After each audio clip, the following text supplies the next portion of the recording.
This video is sponsored by Squarespace. No, VPN, ExpressVPN. Raid Shadow Legends. Okay, so let me go grab the thing. Oh my gosh. I can't blame this on a cat today. So when you have the Van de Graaff generator on, pretend that positive Q here is the Van de Graaff generator. And I hold this bulb that has electrodes on either end and a gas inside, neon gas. And when electricity excites the electrons within the neon gas atoms, they jump up in energy levels. Then they de-excite and release photons that you learn about in chemistry. And those photons are light. If I hold it like this so that each electrode is equidistant, they're at the same electric potential. And so that's like being at the same topographic line on a topographic map. Objects do not roll from one location on a topographic line to another location on the same topographic line because they're not moving downhill, right? What's that? Unless you do work, yeah. Trust me, you ever climb a mountain, you have to do a lot of work. But then you take this guy and you move it like this so that the electrodes are at different electric potentials. Then you would have, if it was the positive flow of charge that we call electricity, then positive charges here would move downhill from this location to that location, right? And as they move downhill, they would excite the atoms and they would cause the light to happen. So it is a potential difference that is crucial to what's going on here. If I record in gallery view, does it just record me, hopefully? I guess we're going to find out. I think it might record the gallery. So, we have this equation. Hey, Mr. Green, you might want to check that. I think it does. Just record the gallery. Really? Better safe than sorry. How do I change it? Is there a button that like speaker view or something? Yeah, and I click that and all three of us are still on there. These two guys at home just had to sign into Zoom today. The normal camera wasn't working today. Because, of course, the technology has just been a real pain in the butt today. Let me try it. Let's see if it'll work. Yeah, it's frozen. Yeah, the camera's frozen. I saw it in the microwave. You, out. Okay, so anyway, it's not electric potential. We have an equation for electric potential. It's just the negative integral from R to infinity of E. Actually, sorry, positive. Sorry, I'm jumping the gun here. The electric potential is the integral from position R, in this case it's this position or this position, to infinity and beyond, of E dot dr, where dr is just the infinitesimally small displacement undergone through the electric field E. Then I add up all the E dot drs and get the total electric potential. But again, it's the electric potential difference that's important, okay? And so I want to know what the potential, and so I'm going to be using position vectors. So I want to know the potential. Let's say I'm talking about a positive test charge that flows from A to B, downhill along the or across the electric potential field lines, along the electric field. So I call this R at A, position RA, and this position RB. And I want to determine the equation, and Mr. Fullerton talked about this a little bit with the video, but he doesn't go into the theory behind it, and so that's what I want to focus on here. Actually deriving the equation for electric potential difference. So electric potential difference is delta V. In this case, our final position for our positive test charge would be B, and our initial would be A.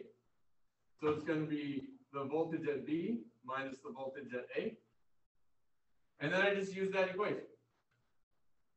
The voltage at B is simply the integral from position B to infinity of the electric field dotted with dr minus the potential at A, which is the integral from RA to infinity of E dot dr.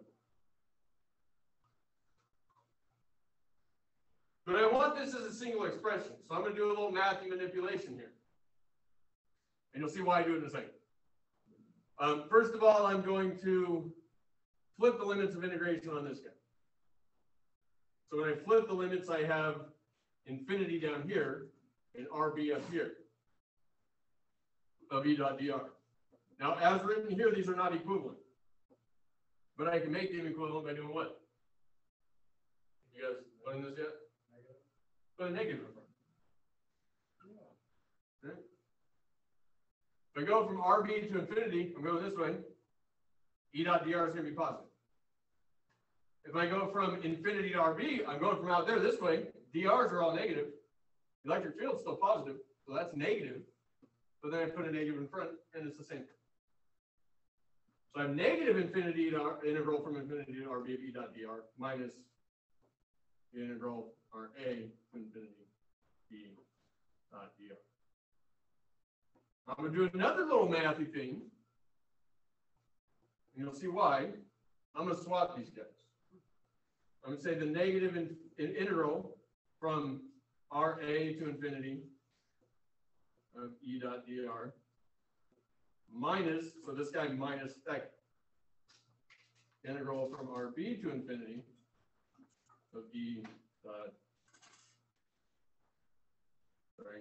infinity to RB of E dot dr. This I can write as a single integral. And if you don't know how, you don't know why, let me show you something. It's a little more complex to think of it in this scenario, but this works. And let's just talk about, say, in your math class, you have a graph of y equals f of x versus x. And let's say it's some curve that you want to do an integral on. Oh, the microphone is still. This is too much. This is too much. This is tests and makeup tests, cats, dogs living together. What? It's all Logan's fault. Not Logan, gosh. He wants to go to college for free. The quest on this assignment is actually going to be our third test grade because, yeah, I need to get another one in. This one's real important, so we'll just do that. Okay, so let's say I have this curve, and I want to do the definite integral evaluated from A to C. And let's just pick a random value for x of B. And I want to do the integral of f of x dx from A to C.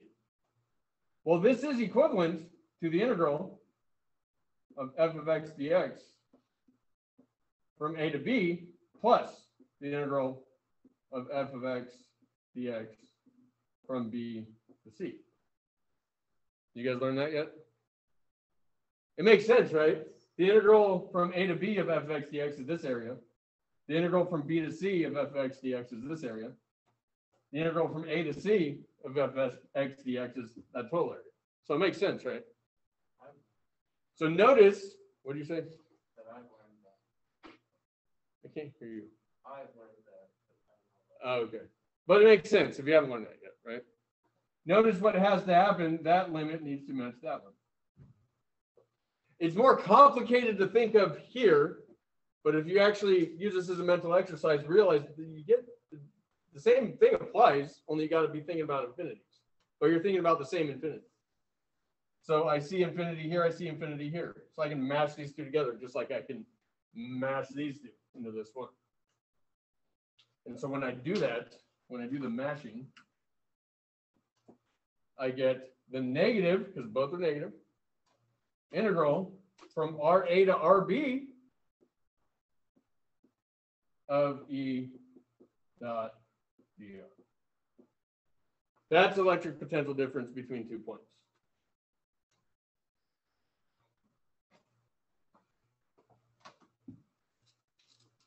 So whereas electric potential itself, due to a positive charge, right, creating an electric field, the electric potential is positive by that equation, but the electric potential difference gives you a negative, and you really want to understand why. And so I'll discuss that now. Why is it negative? Mathematically, we can show it if you know that these rules, these calculus rules. You should be able to see. Remember that delta V points in the same direction as delta U, right? Change in potential energy. If this object moves from point A to point B, its final potential energy is smaller than the initial potential energy, right? So its final potential, it's farther away, is smaller than my initial potential. As I go from RA to RB, I'm going this way. So my little tiny DRs, each little DR, points in the same direction as the electric field. E dot dr is positive as I go from high to low potential. But my potential decreases because I'm going from high potential to low potential, hence the negative right there. Okay? You want to understand that. It'll make some of the problems that deal with electric potential much easier. Okay? So understand why there's a negative there. If you understand why there's a negative, it makes doing the actual problems. There's a huge sticking point, I tell you right now, for pretty much the rest of the year. Negatives are going to be a nightmare for some students. I know they were for me. Okay. But it's doing this derivation gives you the negative just by just doing the theoretical physics. And then you can understand it by just knowing that as a positive charge moves along the electric field line, dr is in the same direction as electric field, and it's going to move from high potential to low potential. So this guy minus that guy is going to be negative. Right? So delta V must be negative. You gonna remember that? You remember it? Cool beans. What if we have this very common case? Very common, by very common, I mean in every single capacitor, parallel plate capacitor, which we'll get to next week probably. Let's say I have two very large sheets of charge. And one is positively charged, and one is negatively charged.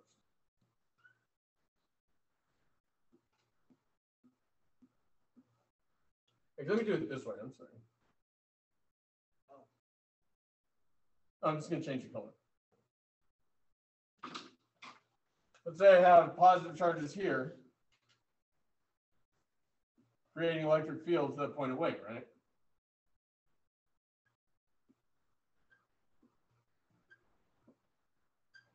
You guys remember the equation for that electric field?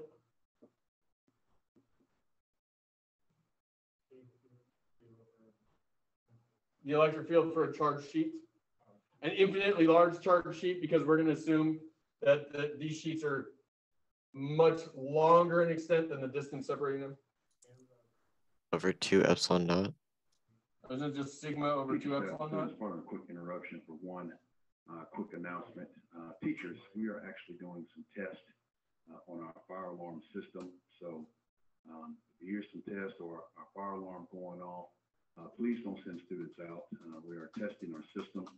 We'll make sure and come back on to let you know when everything is clear. So once again, we're doing some tests on our fire alarm system. Okay. If the fire alarm goes off, please do not send you students out. We will come back on to let you know when our testing is clear. Thank you. Thank you for repeating all of it. Something like that would be. Okay. So sigma over 2 epsilon naught. We are assuming that the distance, the area of these sheets is much, much larger, so we can consider it to be infinitely larger than the distance between these two plates. And then I got a negative charge plate here. And you'll note, you'll learn when we study capacitors that if you wire a capacitor in a circuit, this happens naturally. One side gets positively charged, one gets negatively charged, just by virtue of how circuits work. And so the negative plate also creates electric field lines that point into them, right? Field lines point away from positive charges and towards negative charges. So the electric field due to the negative sheet is also sigma over 2 epsilon. Remember, the distance doesn't matter. The electric field in here is constant. That's one of the fantastic things about capacitors and the mathematics associated with capacitors, because you have a constant field. And so when you have integrals like this, the electric field is constant and can just come out of the integral. Makes your life a lot easier. And by common, I mean, you're going to see this all the time for at least the next unit or two, the next few weeks.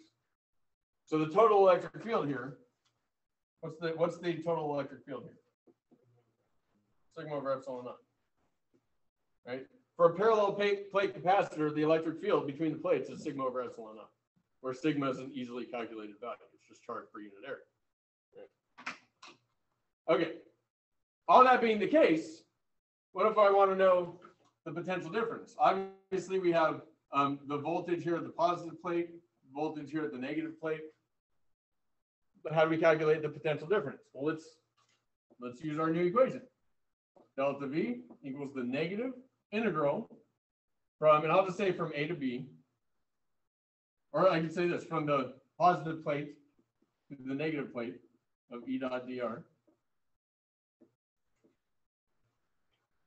But again, what's nice about this, and let's say the plate separation, usually the variable used for plate separation is D. Sometimes it's R, sometimes it's D, sometimes it's delta D. I could, actually, this would probably be better. Let's say from initial position, we use R. I'm sorry, I don't know what I'm talking about. I'm making this up as I go along, so. I'm just kidding, that's not true. So I'm gonna go from initial R naught to final R dr. I'm integrating with respect to dr, so let's just call it R. Where R naught is just at the positive plate, final R is at the negative plate. So the separation is just delta R. E dot dr here. As I'm going, and always think about, like, nothing literally needs to go from here to there, but dr has to point somewhere. Right? Dr is a vector, electric field is a vector. So let's go from positive to negative. So my little drs, I'll draw in red, a representative dr would be that guy, right? And then I just find the dot product of that dr and the electric field at that point, move an infinitesimal difference, do it again, infinitesimal distance, do it again, and do that for the whole sequence when I go from here to here, add up all those dot products, and then take the negative of that. That's going to be my potential difference between these two plates. Okay. Sounds complicated, but it ends up being really easy in this configuration. Remember, E dot dr, they're going to point in the same direction. So it's just going to be E times dr times the cosine of the angle between them. The cosine of the angle between them is 1. So delta V then is going to be the negative integral from R naught to R of E dr, which is the negative. Well, E is a constant. That's something you need to remember. Parallel plate capacitor, infinite charge sheet. The electric field is sigma over 2 epsilon naught. No direction or no distance dependence. As long as you're making sure that the distance away from the plate is much, much smaller than the actual dimensions of the plate itself. If it's much smaller, which it is in any parallel plate capacitor, I know it sounds weird, but I know I pointed this out before, but I just want to reiterate. This is a parallel plate capacitor. It's a little cylinder, right? That's a parallel plate capacitor. It's just the plates have been rolled up into a tube and then stuck in the whole thing, right? And by rolling them up, you get a whole lot more surface area. And the distance between them is smaller than a normal 8x10, 8x11 sheet of white paper, right? The distance between them is a very thin film that separates them. So yeah, so the electric field is going to be constant because it's constant in a capacitor, or the electric field due to a charged sheet is constant. And so, oh my gosh, what am I doing? The electric field can come out. So you have the negative electric field times the integral from R naught to R of dr. What's the integral of dr?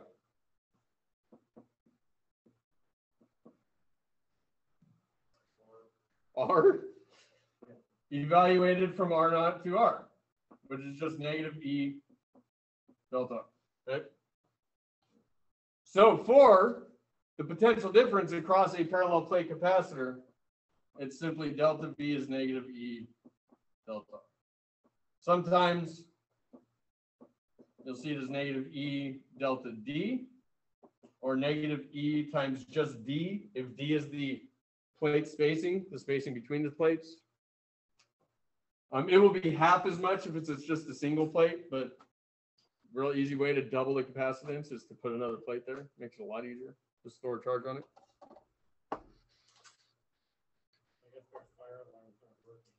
I guess not. That's a bad sign. So this is delta V. What do you think? If I was to take a positive charge and let it go here, its energy will change, right? It's changing potential energy. Its potential energy will decrease because it's going to go from high potential energy to low potential energy. So you're going to have a negative. And how do I deal with that? How can I go from voltage to potential energy?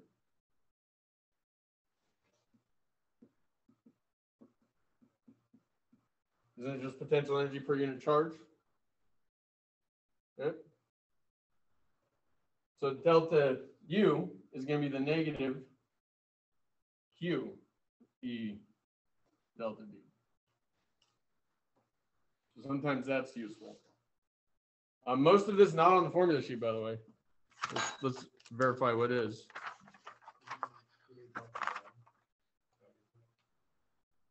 What's that? Delta D or delta R, whichever one you want. You see QED a lot because they make jokes. You know, QED is Latin for like, it is proven or whatever. Like when you have real physics professors in college, they'll like do this really long proof of some fundamental equation, and then they'll put like, therefore, like the 3 dots, QED. Some Latin thing that means, and it is proven or something like that. I don't know Latin though, so ask Mr. Flynn. She'll probably know what QED stands for. So anyway, this is on the formula sheet without the limits. Delta V is negative integral of E dot dr. You got to understand it's delta V, it's potential difference. And then from that, you can go directly to delta V equals the negative E delta D for a capacitor. And that's the next part of this unit, right? It's electric potential and capacitance. Capacitance essentially operates on this principle that we just talked about. What's that? Well, that's the science, yeah. But in Latin, it means.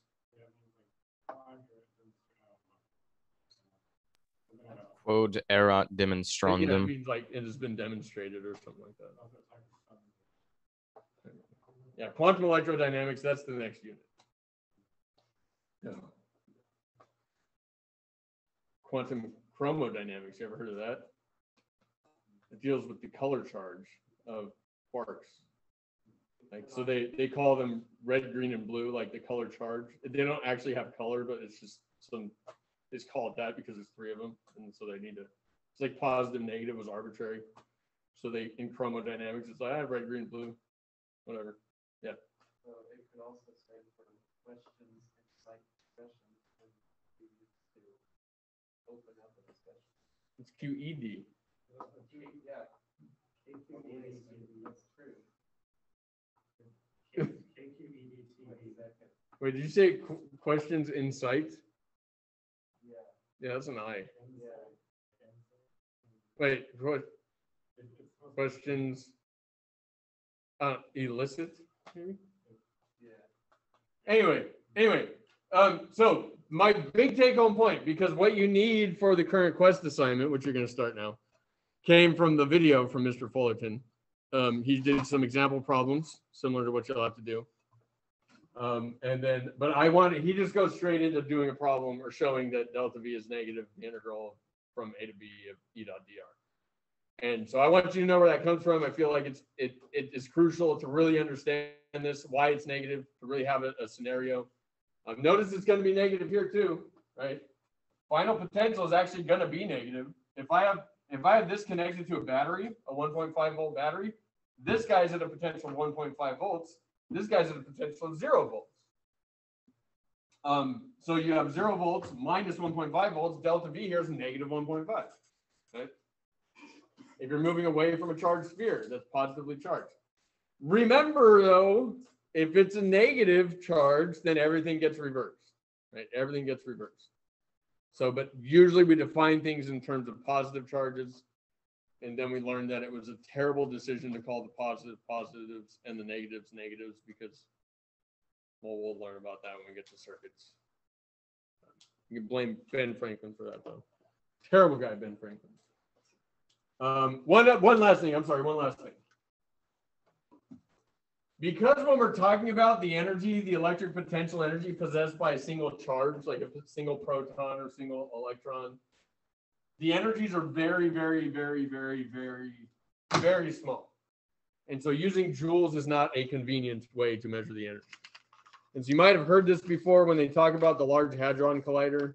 You guys know what that is, right? When they talk about getting it to higher energies, they're talking about the higher energy per particle being accelerated. And they don't measure those in joules because even though it's the largest, most power-consuming device ever built by people ever in the history of mankind, the largest construction project ever, even though that's true, what they're really doing is accelerating the smallest of the small particles that you can think of. And the energies contained within those particles, after they've been accelerated around the 27 kilometer circumference using giant electromagnetic fields to cause the accelerations, and then they smash them into each other. They're moving, so they have a lot of energy, but one of those particles, it's really not that much energy. It's really a very small amount of energy because there's a limit to how much one tiny subatomic particle, how much energy it can have. And so we don't use joules typically for the energy contained within an electron or a proton. We use what's called an electron-volt. It's an unfortunate name because it sounds like a unit of electric potential. It is not. 1 electron-volt is a unit of energy. Okay, and 1 electron-volt, so it's called EV. 1 electron-volt is 1.6 times 10 to the negative 19 joules. You might note this 1.6 times 10 to the negative 19th should be a familiar number. What's that? What's the charge on an electron? It's not Coulomb's constant, it's the fundamental charge. The charge on a single electron or the charge on a single proton, on an electron it's negative, on a proton it's positive. 1.6 times 10 to the negative 19th coulombs. So an electron volt is just a defined quantity that makes it very convenient when doing the mathematics of using Coulomb's law and other electromagnetic stuff and the energies associated with it. And you can think of it as why is it called an electron volt? Well, if you have an electron and you release it at an electric potential of 0 volts, because electrons go the opposite direction, right? That electron will pick up 1 electron volt worth of energy after it's been accelerated through 1 volt of electric potential difference. Okay. So if I have point A and point B, and I release a little electron at point A, and it moves towards point B. First of all, which one's a higher potential?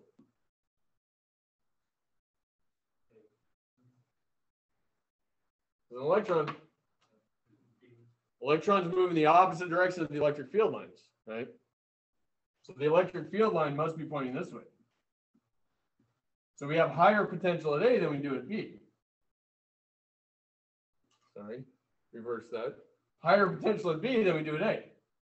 So downhill is from B to A in this case, but remember, electrons flow uphill. And so the electron is going to move this way.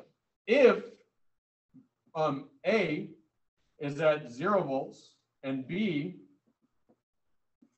is at 1 volt, and I release this electron from rest, by the time it got to this point, after it accelerated through 1 volt of potential difference, it will have picked up a kinetic energy of 1.6 times 10 to the negative 19th joule. Or it will have a kinetic energy of, wait, I just said that. Or its change in electrical potential energy will be the negative of that. Right? So it's just defined in a way that makes the mathematics convenient. Yeah, and so this is on the formula sheet. But if you have a problem that says answer in terms of electron volts, yeah, you can do the problem in terms of joules, but then you got to convert the energy to electron volts afterwards. Sound good? Are you live, Gianni? Okay. Somewhat. Well, it's better than not at all. I'm alive, but is this a life force? I would hope so. That's a sad statement. Someone, I think Connor might need a hug. Oh, wait, no, we can't do that. Social distancing. Yeah. Sorry, you guys suffer. They give you a hard time for like high-fiving each other and doing the funny handshake that teenagers do.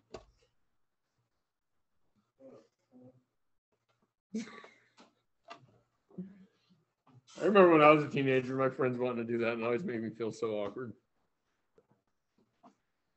I bet Trent and Alex do it. Oh, shoot, they're watching. I'm sorry.